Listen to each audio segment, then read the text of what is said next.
جیسے ساس کا یہ تقاضا ہے بہو عزت کرے، سسر کا یہ تقاضا ہے بہو بیٹی بن کے رہے، اسی طرح ساس کا یہ تقاضا ہے کہ وہ ساس نہیں ماں بن کے رہے، سسر کی یہ ذمہ داری ہے کہ وہ باپ بن کے رہے۔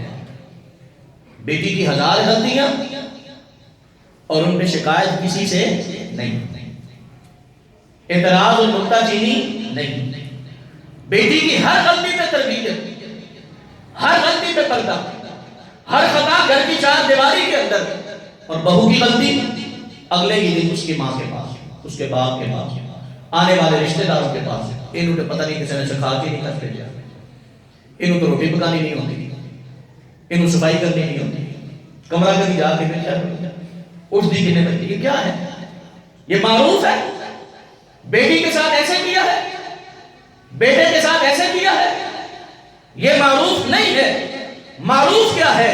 جیسے بیٹی کو سمجھایا تھا، بیٹی کو پیار سے کہا تھا، ایک بار نہیں 1000 بار کہا تھا، یہ آپ کا ایک اٹوٹ انگ ہے، آپ کے جسم کا ایک نہ جدا ہونے والا حصہ ہے۔ یہ بیمار ہو، یہ تکلیف میں ہو، یہ اذیت میں ہو، یہ کمزور ہو، آپ اسے کاٹ کر جسم سے دور نہیں پھینکتے۔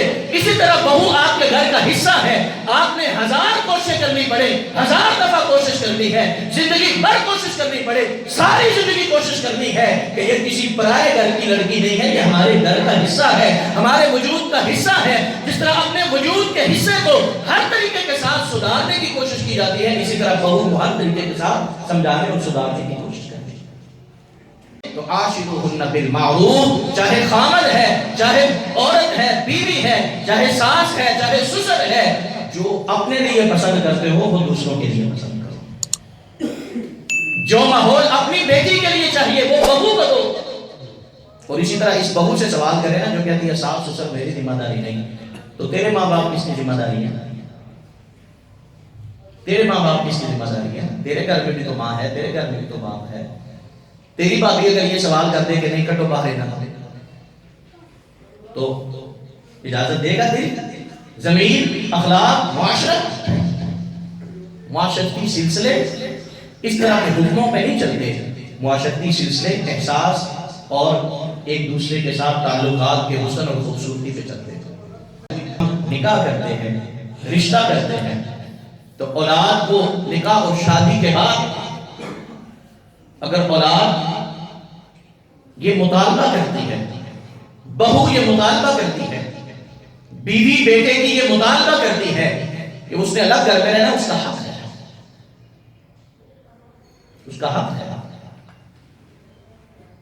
ہاں ہم اس کو ایسا ماحول دیں، ہم اس کے لیے ایسا ماحول بنا لیں، ایسا انداز بنا لیں کہ وہ ہمارے گھر کے اندر رچ بس کے رہنے میں خوشی محسوس کرے تو ٹھیک ہے۔ یہ معروف کے ساتھ ہوگا، حکم کے ساتھ نہیں ہوگا۔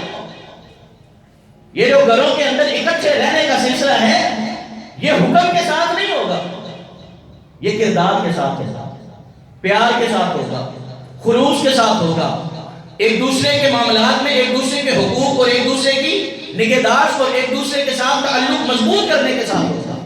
یہاں اللہ رب العزت نے حکم کوئی نہیں دیا، یہاں کہا وَعَاشِرُهُنَّ بِالْمَعْرُوفِ، آپ اپنا ماحول اتنا پیارا بناؤ، اپنی ڈیلنگ اتنی پیاری بناؤ، آپس کے رویے ایک دوسرے کے ساتھ اتنے پیارے رکھو، آپس کی محبت اتنی بانٹو، آپس میں ایک دوسرے کے لیے حوصلہ اتنا بڑھاؤ، آپس میں ایک دوسرے کے لیے برداشت اتنی زیادہ بڑھاؤ کہ ہر بندہ مل کے رہنا چاہے اور جڑ کے رہنا چاہیے، جڑ کے رہنا چاہے، اکٹھا رہنا چاہے، محبت کی وجہ سے، پیار کی وجہ سے، خلوص کی وجہ سے، ایک اچھے ماحول کی وجہ سے، شریعت کے حکم کی وجہ سے نہیں۔ کیوں کہ شریعت کا تو حکم ہی کوئی نہیں، شریعت نے آپ پہ چھوڑا ہے۔ السلام علیکم ورحمۃ اللہ وبرکاتہ۔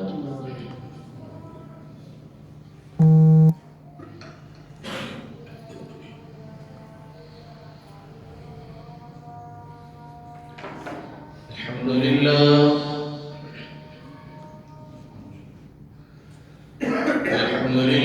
نحمده ونستعينه ونستغفره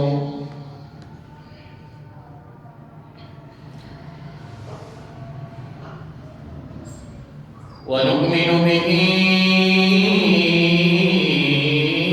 ونتوكل عليه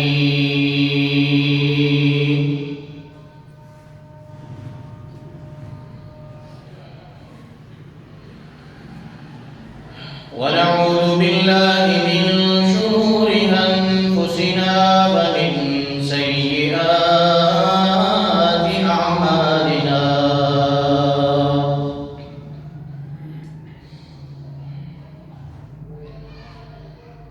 من يهده الله فلا مضل له ومن يضلل فلا هادي له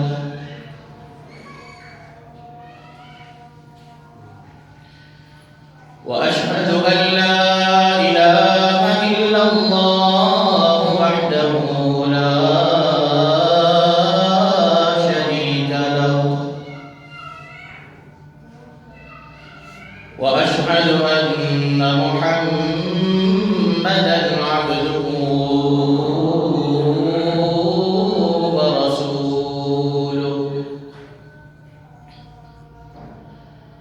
أرسله بالحق بشيرا ونذيرا بين يدي الساعة من يطع الله ورسوله فقد رشد واهتدى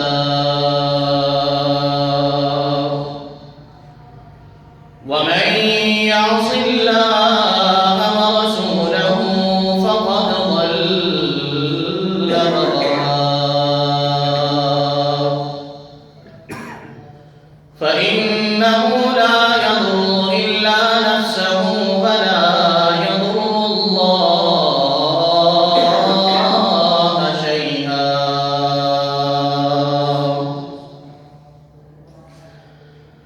اللهم صل على محمد وعلى آل محمد كما صليت على إبراهيم وعلى آل إبراهيم إنك حميد مجيد اللهم بارك على محمد وعلى آل محمد كما باركت على إبراهيم وعلى آل إبراهيم إنك حميد مجيد أما بعد فإن خير الحديث كتاب الله وخير الهدي هدي محمد صلى الله عليه وسلم وشر الأمور محدثاتها وكل محدثة بدعة وكل بدعة ضلالة وكل ضلالة في النار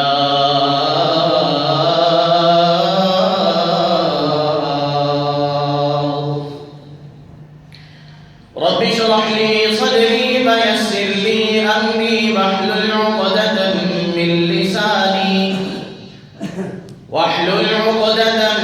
من لساني يفقهوا قولي سبحانك لا علم لنا إلا ما علمتنا إنك أنت العليم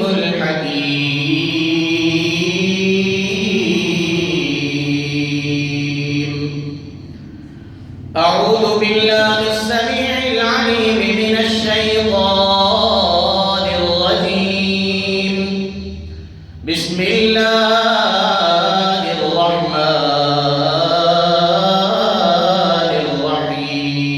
الرحيم وهو الذي خلق من الماء بشرا فجعله نسبا وصهرا وكان ربك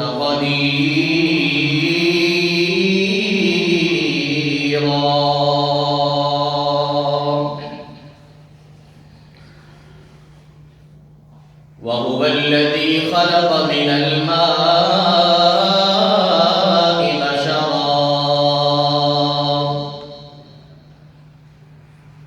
اللہ وہی ذات ہے جس نے پانی سے انسان کو پیدا کیا، فَجَعَلَهُ نَسَبًا وَصِهْرًا، اور پھر اس کے لیے اس کے خونی اور نسبی رشتے اور سسرالی رشتے مقرر فرما دیے۔ وَكَانَ رَبُّكَ قَدِيرًا،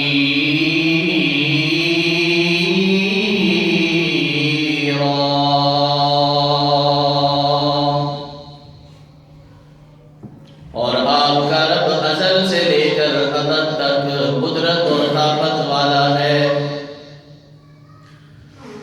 صدق اللہ مولانا العظیم وصدق رسوله النبی الکریم، ونحن على ذلك لمن الشاهدين والشاكرين، والحمد لله رب العالمين۔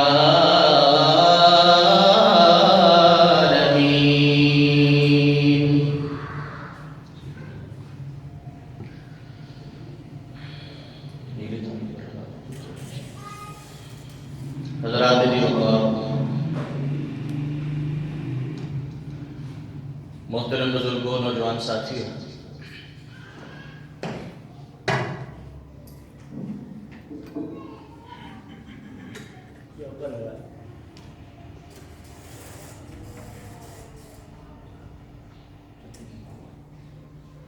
خاندانی اور گھر بار کی زندگی کے حوالہ سے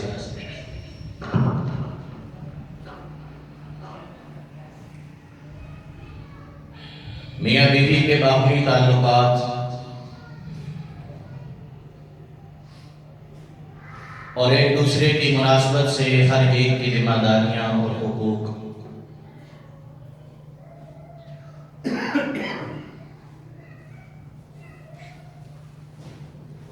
ان کو ادا کرنے کا طریقہ اور سلیقہ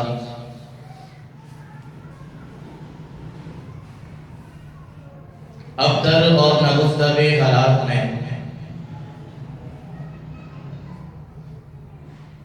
اختلافات اور انتشار کی کیفیت اور صورت میں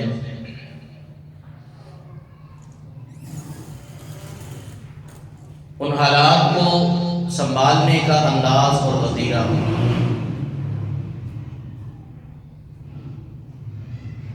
ان سارے سلسلوں سے گفتگو کرتے ہوئے، تعلیمات کو سیکھتے اور سکھاتے ہوئے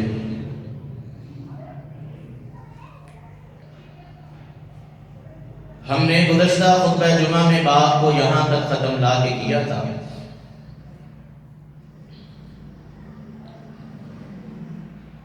کہ جب صلح کے اور صفائی کے سارے راستے اور طریقے اپنا لینے کے بعد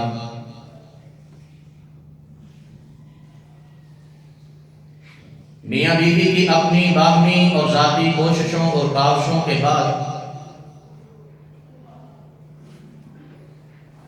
طبیعت ایک دوسرے سے نہ ملتی ہو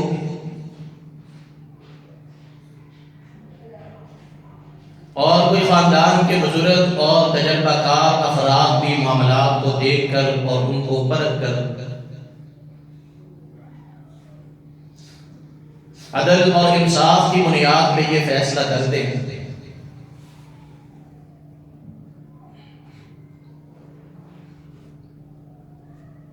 کہ ان کا آپس کے ازدواجی رشتے میں رہنا ان دونوں کے لیے خطرہ ہے کہ دونوں اپنی ذمہ داریوں کو ادا نہیں کر پائیں گے،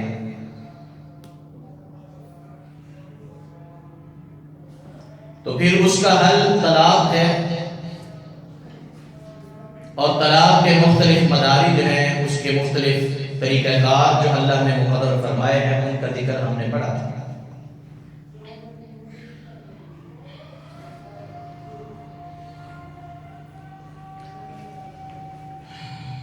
اس دوران ایک سوال جو ایک فرد یا ایک شخص نہیں بلکہ تمام معاشرے کے افراد کے ذہنوں میں آتا ہے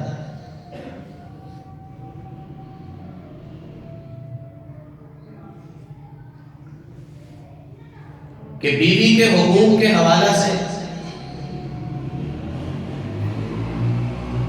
جب اسلام کی تعلیمات کو دیکھتے ہیں تو شریعت کے اندر بیوی کی ذمہ داریوں میں سب سے بالا تر اور بڑی اور اہم ترین ذمہ داری اس کے خاوند کی ہے۔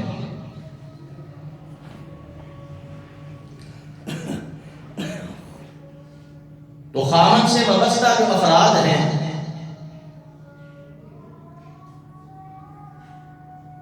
اولاد کی، تو بیوی خود ذمہ دار ہے ماں ہونے کے ناطے، والدہ ہونے کے رشتے سے،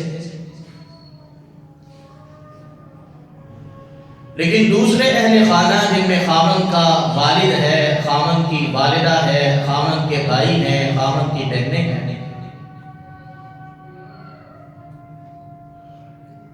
یہ سسرالی رشتہ دار، ان کی ذمہ داریاں ایک عورت پر نکاح اور شادی کے بعد کس حد تک پڑتی ہیں اور کیا وہ پابند ہے؟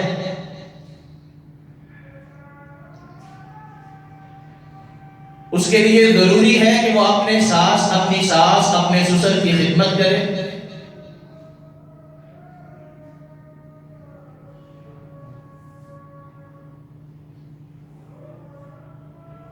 یہ سوال آج عام ہمارے معاشرے کے اندر، ہر گھر کے اندر یا زبانوں پہ نہیں آتا، تو ذہنوں میں موجود ہے۔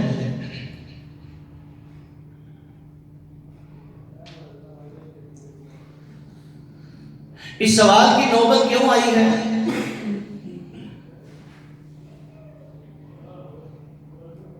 اور اس سوال کی آڑ میں کیا مقاصد پورے کرنے کی کوشش کی جاتی ہے؟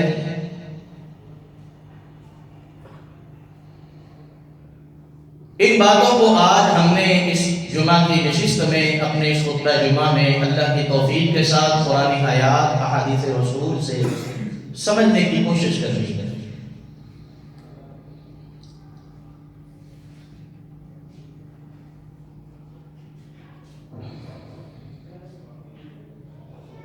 بنیادی طور پر اسلام کے جو قوانین اور ضابطے ہیں،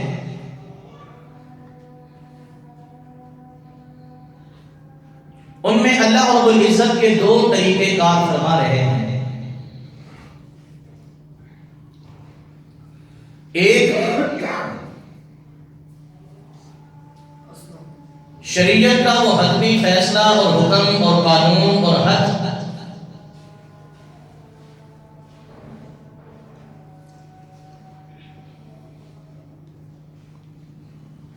جس میں کسی انسان کی ذاتی سوچ، رائے اور خیال کے دخل کی ذرہ برابر بھی اجازت نہیں۔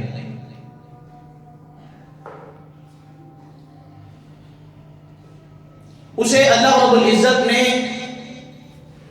آسمان سے جس صورت میں نازل فرمایا،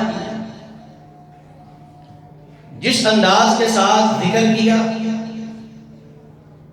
جو آداب، جو شرائط، جو طریقہ کار اس کے لیے اللہ نے متعین فرما دیا، جتنی اس میں آزادی رکھی، جتنی اس میں پابندی لگائی، من بعن اسی حیثیت اور اسی ترتیب اور اسی انداز کے ساتھ ماننا ہر مسلمان کی ذمہ داری ہے۔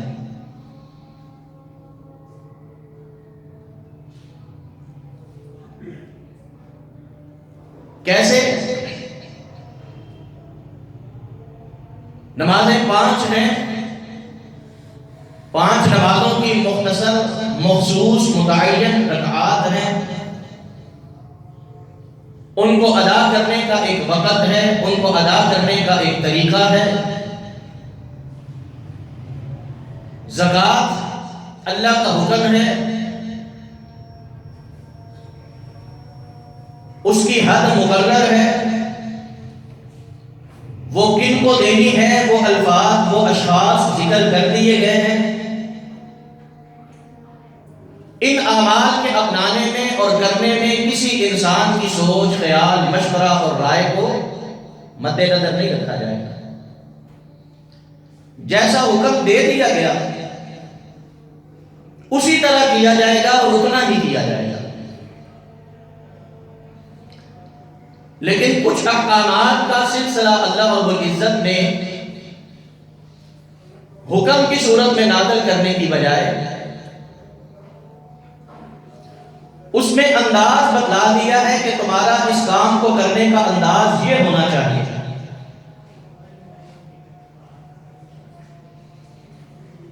اسے قرآن کی اصطلاح میں معروف کے لفظ سے اللہ رب العزت نے ذکر کیا ہے. کئی ایک مقامات پر اور بالخصوص جو انسانوں کے معاشرتی معاملات ہیں، ایک دوسرے سے تعلقات کے معاملات ہیں، ایک دوسرے سے میل ملاپ کے رویوں کے سلسلے ہیں، ان کو اللہ رب العزت نے معروف کے لفظ کے ساتھ ذکر فرمایا.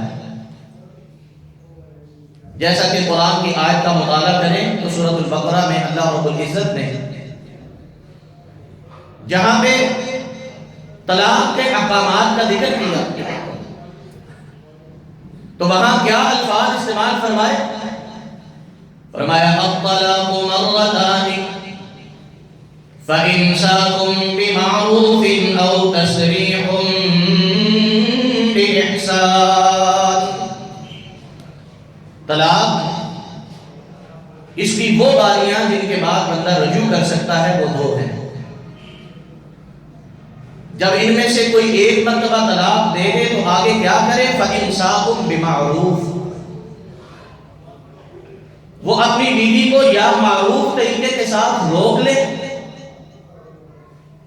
یا احسان اور اچھے انداز کے ساتھ اسے جانے دیں. یہاں پہ اللہ رب العزت نے معروف کا لفظ بولا. اسی طرح ایک اور مقام پر جہاں اللہ رب العزت نے خاوند اور بیوی کے باہمی تعلقات اور زندگی گزارنے کے معاملات کا ذکر کیا، وہاں پہ بھی کیا ذکر فرمایا؟ وَعَاشِرُوهُنَّ بِالْمَعْرُوفِ فَإِن كَرِهْتُمُوهُنَّ فَعَسَىٰ أَن تَكْرَهُوا شَيْئًا وَيَجْعَلَ اللَّهُ فِيهِ خَيْرًا كَثِيرًا. اے مومنوں مسلمانوں، تمہیں اللہ یہ فرمان جاری کرتے ہیں عاشروهن بالمعروف، اپنی بیویوں کے ساتھ زندگی گزارو، وقت گزارو تو کس انداز اور طریقے کے ساتھ؟ فرمایا ان کے ساتھ معروف طریقے سے زندگی گزارو اور وقت گزارو. یہاں بھی اللہ رب العزت نے خود سے طریقہ مقرر اور متعین کرنے کی بجائے لفظ ذکر کیا معروف کا. تو ہمیں سمجھنے کی ضرورت ہے کہ معروف کیا ہے. یہ جو قرآن کی اصطلاح کے اندر ایک طریقہ وارد ہے، اسے کیا کہتے ہیں؟ معروف کی اصطلاح یہ ہے، معروف کا معنی یہ ہے کہ آپ جس سوسائٹی، جس معاشرے میں رہتے اور زندگی گزارتے ہیں، اس میں آپ ایسا طریقہ اور انداز اختیار کریں کہ جو نہ اسلام کی شریعت کے حدود سے ٹکرائے اور نہ انسانی طبیعت پر اس رویے کا برا کوئی اثر ظاہر ہو. کوئی بندہ، کوئی انسان جب اس طریقہ کار اور انداز کو دیکھے تو یہ نہ کہہ سکے یار اسے ایسا نہیں کرنا چاہیے، اس کا یہ حق نہیں بنتا. معروف وہ اچھا اور خوبصورت انداز اور خوبصورت طریقہ جو ہر انسان کی فطرت میں موجود ہے، ہر انسان کی طبیعت میں موجود ہے. اس کو سمجھنا ہے کہ اگلا آسان حل کیا ہے، اس کو بھی میں نے گزشتہ خطبہ جمعہ میں ذکر کیا تھا کہ معروف اگر سمجھنا ہے تو آپ جس جگہ پہ ہیں ہر معاملے کو اپنی ذات کے ساتھ جوڑ کے دیکھ لیں. اپنی ذات کے ساتھ جو رویہ آپ کو اچھا لگے، جو انداز آپ کو اچھا لگے اور جو آپ کی خواہش ہو، طلب ہو، ڈیمانڈ ہو کہ یہ بندہ، اس کو میرے ساتھ جب بات کرنی ہے تو اس طریقے سے بات کرے، اس نے جب میرے سے کوئی مطالبہ کرنا ہے تو اس انداز کے ساتھ مطالبہ کرے، اس نے جب میرے سامنے میری شکایت لگانی ہے تو اس انداز کے ساتھ مجھ سے میری شکایت کرے، اس کو اگر مجھ سے کوئی مسئلہ ہے تو اس مسئلے کے حل کے لیے یہ طریقہ اختیار کرے. جو کسی سے آپ اپنے لیے چاہتے ہیں اور جو رویہ آپ کسی سے اپنے لیے مانگتے ہیں، دل میں اس کی خواہش رکھتے ہیں، خیال رکھتے ہیں، آپ وہی رویہ دوسرے کے لیے اپنا لیں، وہی خیال، وہی تصور، وہی رائے، وہی انداز آپ اپنانا شروع کر دیں تو آپ سمجھ لیں کہ آپ نے معروف کا قاعدہ پورا کر دیا۔ اور جہاں اپنی ذات کے لیے، اپنی شخصیت کے لیے، اپنی پسند کے لیے، اپنے مفاد کے لیے، اپنے سکون کے لیے آپ کا تقاضا بدل جائے، آپ کا انداز بدل جائے، آپ کا مطالبہ بدل جائے، اور دوسرے کے لیے وہی کام اور وہی حق ادا کرتے ہوئے یا اختیار کرتے ہوئے آپ کا انداز الگ ہو جائے، تو پھر وہاں معروف کا سلسلہ نہیں ہو رہا، وہاں من مرضی کا سلسلہ ہو رہا۔ بیٹی ہے، بیٹا ہے، جب ہم یہ چاہتے ہیں کہ ہماری بیٹی بہو بن کے جس گھر میں گئی ہے، اس کے سسر کو ہماری بیٹی کے ساتھ ایسے وقت گزارنا چاہیے، ایسے برتاؤ کرنا چاہیے، اس کی ساس کو ہماری بیٹی کے معاملات میں یہ رویہ رکھنا چاہیے، اس کی اچھائی کی اس طرح تعریف کرنی چاہیے، اس کی خوبیوں کو اس طرح قبول کرنا چاہیے، اس کی خامیوں کوتاہیوں پر اس طریقے سے سمجھانا چاہیے، اس کی غلطیوں پر اس انداز کے ساتھ اس کی تربیت کرنی چاہیے۔ اور ہمارا بیٹا جب اپنے سسرال میں جائے تو اس کی یہ تعظیم ہونی چاہیے، اس کی یہ قدر ہونی چاہیے، اس کا یہ معاملہ ہونا چاہیے۔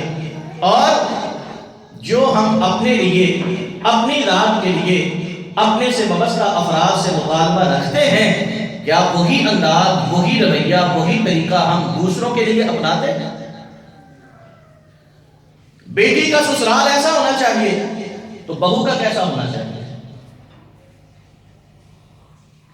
بیٹی اپنے سسرال میں جائے تو اس کے جتنے عزیز اقارب رشتہ دار ہیں ان کو یہ کیفیت اپنانی چاہیے تو جو بہو بن کے ہمارے گھر میں آئی ہے اس کے ساتھ ہمارا رویہ کیا اسی سوچ کے مطابق ہے؟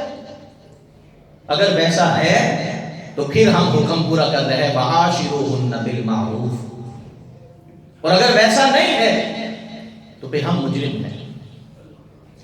ساس سسر کا رشتہ، اس کو اللہ رب العزت نے معروف پہ چھوڑا ہے، اس کے لیے اللہ رب العزت نے قرآن کے اندر، شریعت کے اندر کوئی قانون مقرر نہیں کیا، اس کے لیے کوئی حکم نازل نہیں کیا، لیکن اپنا معاشرہ آپ کا کیا پسند کرتا ہے، آپ کی معاشرتی زندگی کی ثقافت اور خد و خان کس طرح کے ہیں، آپ کا خاندان اور گلی محلہ کیسے آباد ہوتا ہے، وہ اسلام کے دائرہ کار کے اندر رہتے ہوئے جو انداز اور وتیرہ اپنے لیے چاہتا ہے وہی انداز اور وتیرہ دوسروں کے لیے اپنانا شروع کرتے ہیں۔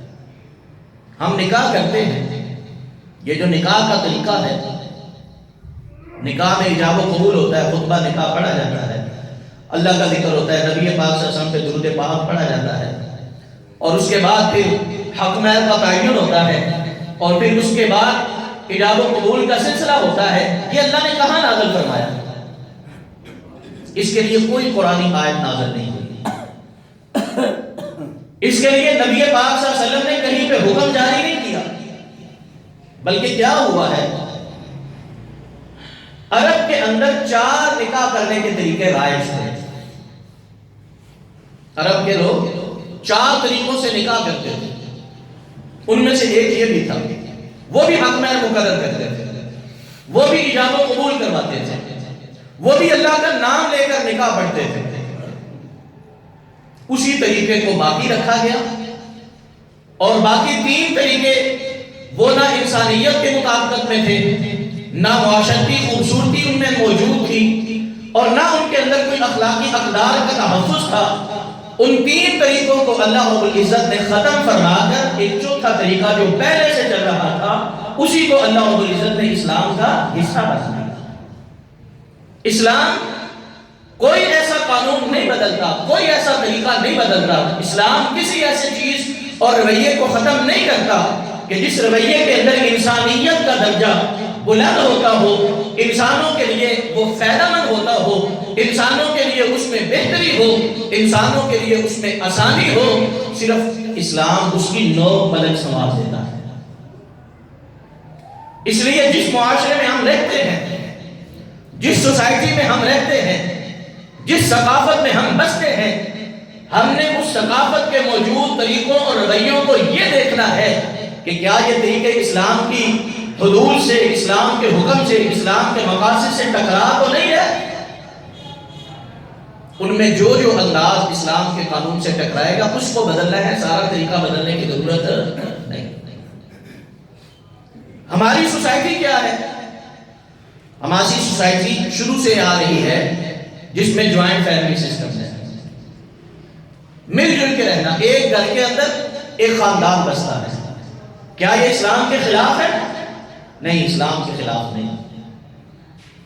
ہاں، اس میں پردے کا اہتمام کرو، جس حد تک ہو سکتا ہے کرو، پردہ داری اور پرائیویسی کا اہتمام کرو، لیکن اسلام نے کہیں بھی منع نہیں کیا کہ باپ بیٹا ایک گھر میں یا دو بھائی ایک گھر میں اکٹھے نہیں رہ سکتے، بلکہ جہاں ضرورت محسوس ہوئی ہے وہاں پہ اسلام نے اپنا قانون بدلا ہے۔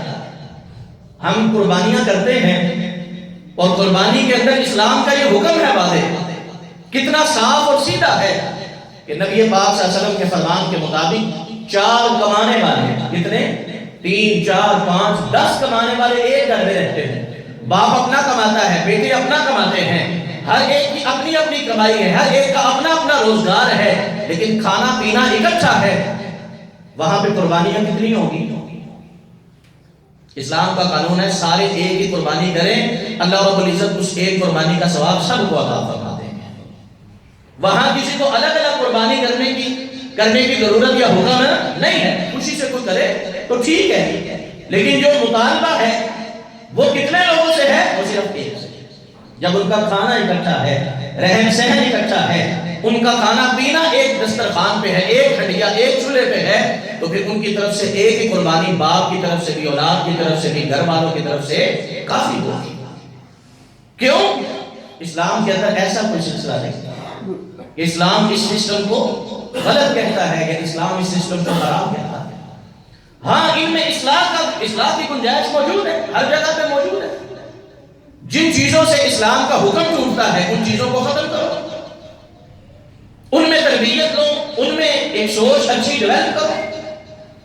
اس لیے اگر خاندان کے کسی بڑے اور سربراہ کا یہ خیال ہے کہ ہمیں اکٹھا رہنا چاہیے تو وہ خیال غلط نہیں ہے۔ ہاں، اس خیال پر عمل کرنے کا طریقہ سیکھ لیں، سلیقہ سیکھ لیں۔ اس سلیقے کے اندر جو ہمارے اندر بگاڑ ہے، وہ سب سے پہلا بگاڑ کیا ہے کہ ہم یہ احساس پیدا نہیں کرتے کہ جو انسان، جو لڑکا اپنی عمر میں جو جوانی کے ایام کی طرف بڑھ جاتا ہے اس کی سب سے پہلی ذمہ داری کیا ہے؟ ہم کہتے ہیں تعلیم حاصل کرنا، ڈگری لینا، پڑھنا لکھنا، یہ کوئی ذمہ داری نہیں۔ اس کی سب سے پہلی ذمہ داری ہے کہ یہ نوجوان لڑکا جتنی جلدی ہو سکتا ہے خود اپنے پیروں پہ کھڑا ہو، وہ پٹھے پہ کام کر لے، وہ بوریاں اٹھا لے، وہ لکڑیاں بیچ لے، وہ جناب کوئی چھوٹے سے چھوٹا کام ملتا ہے کر لے، لیکن اس کو یہ احساس ہو کہ اب میرے قدم مضبوط ہیں، اب میں کوئی کام کر سکتا ہوں، اب میرے اندر سخت موجود ہے۔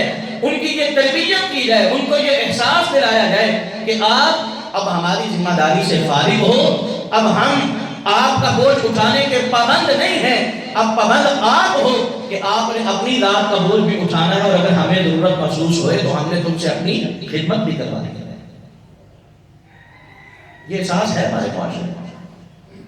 خرابیاں کیوں ہیں ہمارے گھر کے اندر، ہمارے خاندان کے اندر؟ یہ سب سے بڑی خرابی ہے کہ ایک بچہ 25 سال 30 سال تک پہنچ جاتا ہے اور وہ تعلیم کے نام پر، ڈگری کے نام پر، کسی اور نام پر وہ جناب باپ کی کمائی کھا رہا ہے۔ یہ غلط ہے، یہ نہ ہماری معاشرت ہے، نہ ہماری ثقافت ہے، نہ ہمارا دین ہے، کچھ بھی نہیں ہے۔ یہ صرف ایک فضول کا بوجھ ہے جو ہم نے اپنے کندھوں پہ اٹھایا ہوا ہے، اور اس کے اثرات آگے بڑھ کے آتے ہیں۔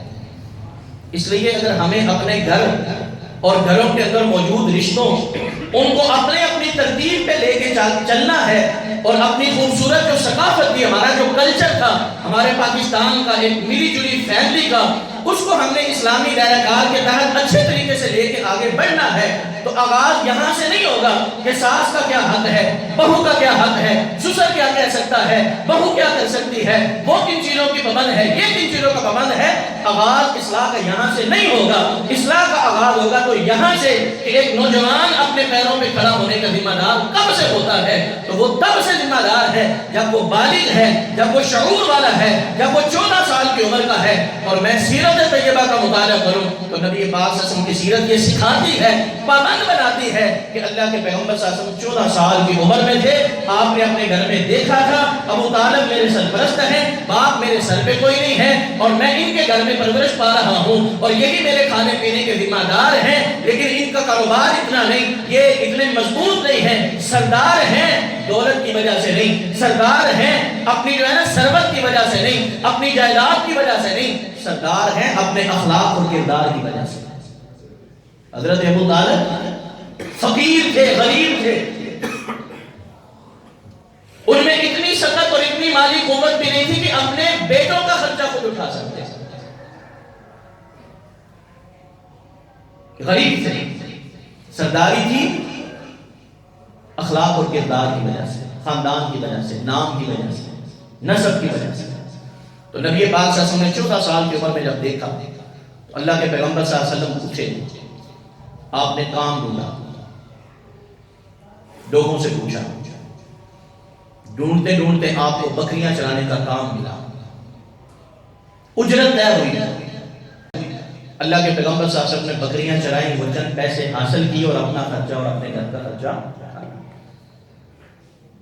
ہم اپنی فیملی اور کلچر اور دین دونوں کو لے کے چلنا چاہتے ہیں تو ہم سوچ کو پیدا کریں جس میں ہمارے ثقافت کا بھی جھلک ہے، جس میں ہمارے اسلام کا بھی حکم ہے، ہماری ترکیب وہ نہیں، اور ڈیمانڈ ہماری یہ ہے کہ ہمارا وہ پرانا معاشرہ نہیں رہا، وہ ہمارا پرانا ماحول نہیں رہا، وہ ہماری پرانی سوسائٹی نہیں رہی، وہ پرانی محبتیں نہیں رہی، وہ پرانے جو ہے نا جناب تعلقات نہیں رہے۔ بھائی کیوں نہیں رہے؟ جڑیں تو ہم نے خود کمزور کی ہیں، رویے تو ہم نے طریقہ کار سے اپنے خود بدلے۔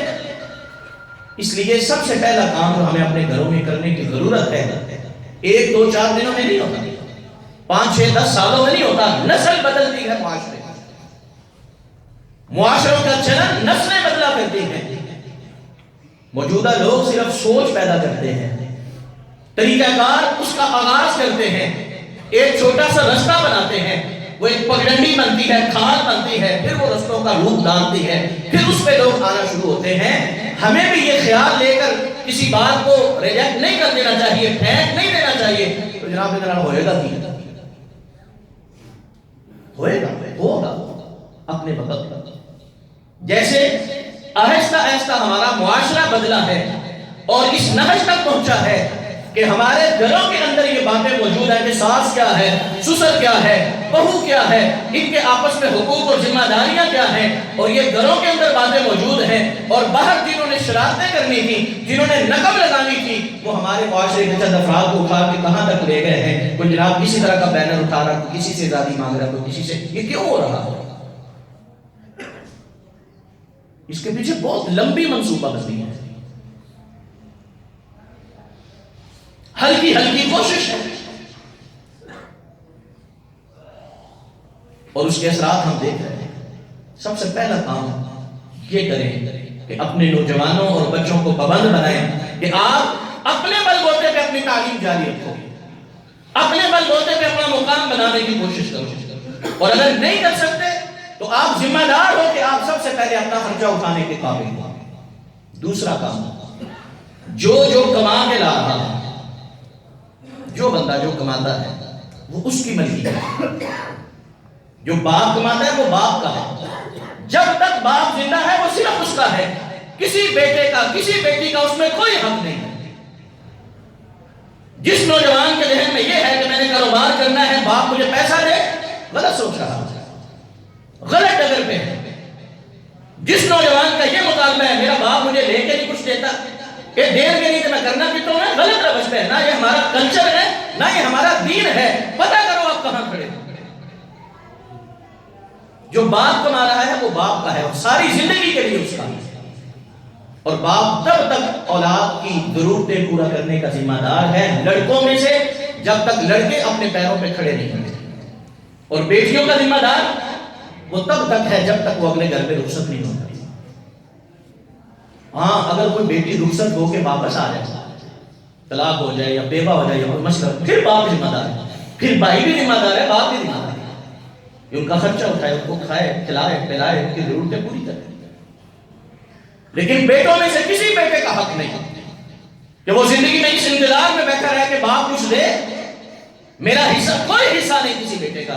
جب تک باپ زندہ ہے اس کی کمائی کے ایک ایک پائی پر اس کا اپنا حصہ ہے، اس کی اپنی مرضی ہے. وہ چاہے تو دے، چاہے تو نہ دے. یہ بھی بیڑا غلط ہے ہمارے معاشرے کا. تیسرا سلسلہ کہ جس طرح باپ کی ملکیت ہے اس کی اپنی کمائی، اسی طرح بیٹے کا کمایا بھی اس کی اپنی ملکیت ہے. جو بیٹا کما رہا ہے، سمجھدار والدین آج بھی یہ کام کرتے ہیں. جو بیٹا کما رہا ہے اس کی کمائی سے مل کے پلاٹ نہیں لیتے، اس کی کمائی کو اندر لگا کر گھر نہیں بناتے. اس کی کمائی اس کے اپنے نام سے الگ محفوظ کرتے، اس کی ملکیت ہے. جو اس نے کمایا وہ اس کا ہے. ہاں باپ ہونے کے ناطے آپ کو ضرورت پڑے آپ لے سکتے ہیں، بیٹا روک نہیں سکتا. لیکن اس میں ملکیت کس کی ہوگی؟ ملکیت بیٹے کی ہوگی. ملکیت جس نے کمایا ہے اسی کی ہوگی. ہماری اگلی کلچر یا گھر کی زندگی کو ڈسٹرب کرنے کا سب سے بڑا سلسلہ یہ بھی ہے کہ کمانے والا کما رہا ہے اور لگانے والے لگا رہے ہیں اور کوئی تفریق نہیں کہ یہ کس کا لگ رہا ہے. اور اس میں بھی بڑی الجھنیں ہیں. آپ جانتے ہیں ہمارے معاشرے کے اندر یہ مسائل ہیں، ہر بندہ جانتا ہے، لیکن غلط ہے. ہم نے اپنے کلچر کو درست رکھنا ہے تو واپس آنا ہوگا. اس کے بعد اگلا سلسلہ ہے جب ہم نکاح کرتے ہیں، رشتہ کرتے ہیں، تو اولاد کو نکاح اور شادی کے بعد اگر اولاد یہ مطالبہ کرتی ہے، بہو یہ مطالبہ کرتی ہے، بیوی بیٹے کی یہ مطالبہ کرتی ہے کہ اس نے الگ گھر میں رہنا، اس کا حق ہے، اس کا حق ہے. ہاں ہم اس کو ایسا ماحول دیں، ہم اس کے لیے ایسا ماحول بنا لیں، ایسا انداز بنا لیں کہ وہ ہمارے گھر کے اندر رچ بس کے رہنے میں خوشی محسوس کرے تو ٹھیک ہے. یہ معروف کے ساتھ ہوگا، حکم کے ساتھ نہیں ہوگا. یہ جو گھروں کے اندر اکٹھے رہنے کا سلسلہ ہے یہ حکم کے ساتھ نہیں ہوگا، یہ کردار کے ساتھ ہوگا، پیار کے ساتھ ہوگا، خلوص کے ساتھ ہوگا. ایک دوسرے کے معاملات میں ایک دوسرے کے حقوق اور ایک دوسرے کی نگہداشت اور ایک دوسرے کے ساتھ تعلق مضبوط کرنے کے ساتھ ہوگا.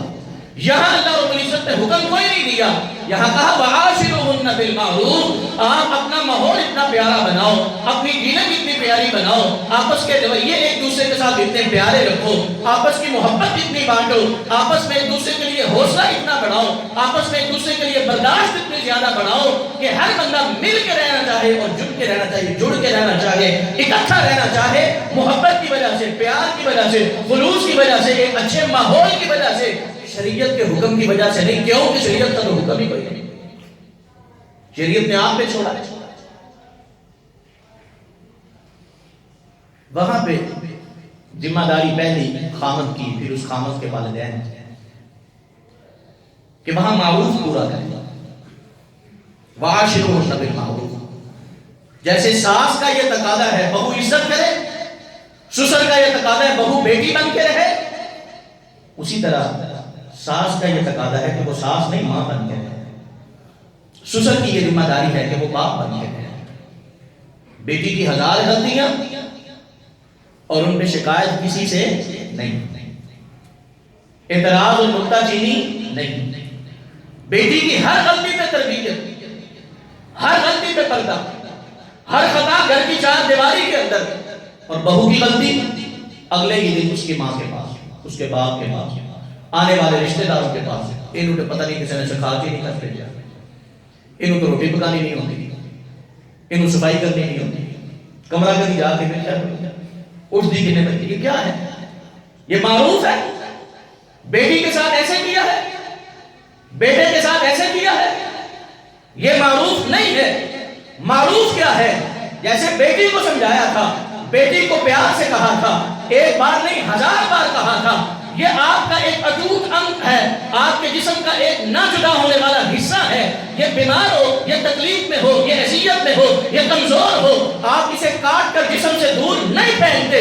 اسی طرح بہو آپ کے گھر کا حصہ ہے، آپ نے 1000 کوشش کرنی پڑے، 1000 دفعہ کوشش کرنی ہے، زندگی بھر کوشش کرنی پڑے، ساری زندگی کوشش کرنی ہے کہ یہ کسی پرائے گھر کی لڑکی نہیں ہے، یہ ہمارے گھر کا حصہ ہے، ہمارے وجود کا حصہ ہے۔ جس طرح اپنے وجود کے حصے کو ہر طریقے کے ساتھ سدھارنے کی کوشش کی جاتی ہے، اسی طرح بہو کو ہر طریقے کے ساتھ سمجھانے اور سدھارنے کی کوشش کرتی ہے۔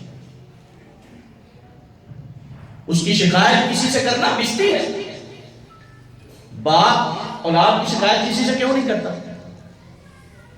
ماں بیٹی کی شکایت کسی سے کیوں نہیں کرتی؟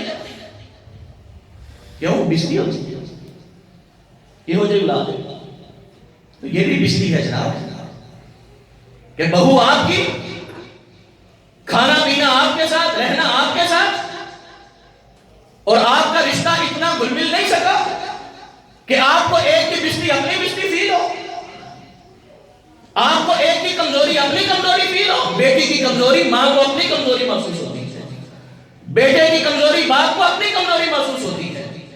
پہلا حق یہ ہے کہ آپ اپنے گھروں کا ماحول وہ بنائیں کہ جس میں بہو کی غلطی بہو کی نہیں، بہو کی خامی بہو کی نہیں، بہو کی کمزوری بہو کی نہیں، گھر کی کمزوری ہے۔ اور گھر کی کمزوریاں دکھائی نہیں جاتی، بتلائی نہیں جاتی، سنائی نہیں جاتی، ان کو چھپایا جاتا ہے، ان کو مٹایا جاتا ہے، ان کو درست کیا جاتا ہے، ان کی اصلاح کی جاتی ہے۔ دیوار سے روغن 1000 دفعہ اترے، 1000 دفعہ لا کے روغن کرتے ہیں، بہو کو دیوار، گھر کی دیوار جتنی بھی حیثیت نہیں دی۔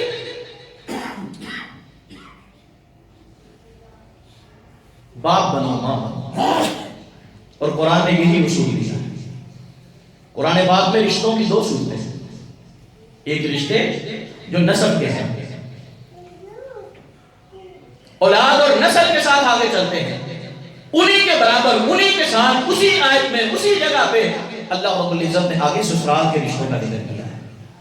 یہ کوئی الگ نہیں ہے۔ ہم یہ سمجھتے ہیں کہ یہ سسرالی رشتے اللہ کے نہیں، ہمارے اپنے جوڑے ہوئے ہیں، ہماری مرضی۔ ہاں، جیسے ماں باپ اور اولاد کا رشتہ انسان کل قیامت کے دن اس کا جواب دہ ہے، اسی طرح سسرال کا رشتہ کل قیامت کے دن بندہ اس کا بھی جواب دے ہے۔ تو آپ پہلے اپنے گھر میں یہ ماحول پیدا کریں۔ یہ ساس اور بہو، یہ نام اسلام کا نہیں ہے۔ اسلام کا نام کیا ہے؟ اسلام کا نام ماں اور باپ کا ہی ہے۔ شوہر کا باپ، شوہر کی ماں، بیوی کا باپ، بیوی کی ماں۔ اگر تفریق کرنے کی بات آتی ہے وہ بھی احکامات کی وجہ سے، تو وہاں پہ بھی ماں باپ کا نام ختم نہیں ہوا، وہاں پہ نام ماں کا ہی رہا ہے، نام باپ کا ہی رہا ہے۔ باپ بنو ماں بنو۔ پھر اگلا سلسلہ ہے بہو کا۔ اس کے لیے بھی ذمہ داری کیا ہے؟ اس کے لیے بھی ذمہ داری یہ ہے کہ ماں سے کوئی ایک دفعہ ڈانٹ کھائے، تھپڑ نہیں کھائے، باپ سے ڈانٹ نہیں کھائی، بھائیوں سے لڑائی نہیں کی، بہنوں سے اختلاف نہیں ہوا۔ کون سا گھر ہے کہ جس کی اولاد کو بچپن سے لے کر ان کے لڑکپن سے لے کر آگے جوانی تک کبھی باپ نے نہ ڈانٹا ہو، کبھی ماں نے نہ ڈانٹا ہو؟ کون سا گھرانہ ہے جس میں بہنوں کی آپس میں لڑائیاں نہ ہوئی ہوں، بھائیوں کی آپس میں لڑائیاں نہ ہوئی ہوں؟ وَعَاشِرُوهُنَّ بِالْمَعْرُوفِ۔ جب بہن کی بہن سے لڑائی جو ہے وہ کسی تیسرے کے کام میں نہیں جاتی، تو جو سسرالی گھر کے اندر آ کر لڑکی موجود ہے اس کو بھی بہن بنا کے رکھو۔ معروف یہ ہے، صرف جگہ بدلی ہے، رشتے بدلے نہیں، رشتوں کا حق بدلا نہیں، رشتوں کا نام بدلا نہیں، تو رشتوں کا احساس بھی نہ بدلو، رشتوں سے رویے بھی نہ بدلو، رشتوں سے معاملات بھی نہ بدلو، رشتوں سے ڈیلنگ بھی نہ بدلو۔ جو اپنی بہن کے ساتھ کرتے ہو وہ ننند کے ساتھ آ کے کرو۔ جس طرح کے احساسات اپنے گھر کے اندر اپنے بہن بھائیوں کے لیے رکھتے ہو، اسی طرح کی تڑپ اور لگن، اسی طرح کا انداز